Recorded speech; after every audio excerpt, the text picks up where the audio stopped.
Hi friends, Manjummel boys. இது வந்து பாத்தீங்கன்னா இந்த படத்தோட கதை என்ன அப்படின்னா, ஒரு குரூப் ஆஃப் ஃப்ரெண்ட்ஸ் வந்து கொடைக்கானலுக்கு வந்து டூர் போறாங்க. டூர் போற இடத்துல குணா கேவ்ல வந்து ஒரு ஃப்ரெண்ட் வந்து விழுந்துறாரு. சோ இவங்க எல்லாரும் சேர்த்து எப்படி காப்பாத்தினாங்களா இல்லையா அப்படிங்கிற ஒரு சர்வைவல் த்ரில்லர் தான் இந்த படம். இப்போதைக்கு இந்த படம் பாத்தீங்கன்னா தியேட்டர்ல மலையாளத்துல மட்டும் ரிலீஸ் ஆயிருக்கு. பட் இது வந்து கொடைக்கானல் நடக்கிற கதை அப்படிங்கறதுனால படத்தோட டைலாக்ஸ் வந்து மோஸ்ட்லி தமிழ்ல தான் இருக்கு. பட் எல்லாருமே பாக்குற மாதிரியான ஒரு விதத்துல தான் இந்த படத்தை வந்து எடுத்திருக்காங்க. இந்த படத்துல பாத்தீங்கன்னா art direction, music, cinematography, editing இது எல்லாமே சேர்ந்து ஒரு வகையில இந்த படத்தை எங்கேயோ எலிவேட் பண்ணி கொண்டு போயிட்டாங்க. இது போக இந்த படத்தை எடுக்கிறதுக்கு காரணமாக இருந்த நம்ம உலக நாயகன் தான்.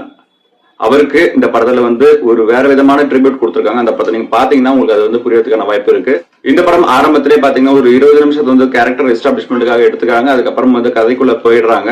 செகண்ட் ஹாஃப் ஃபுல்லாவே ஒரு சர்வைவல் த்ரில்லர் தான் சூப்பரா பார்த்த மாதிரி இருக்கு. அது எந்த இடத்துல செட், எந்த இடத்துல ஒரிஜினல் அப்படிங்கறத நம்மளால கண்டுபிடிக்க முடியாத அளவுக்கு எடுத்திருக்காங்க. முடிஞ்சா கண்டிப்பா இந்த படத்தை தியேட்டர்ல பாத்தீங்கன்னா உங்களுக்கு ஒரு நல்ல எக்ஸ்பீரியன்ஸ் கிடைக்கிறதுக்கான வாய்ப்பு இருக்கு.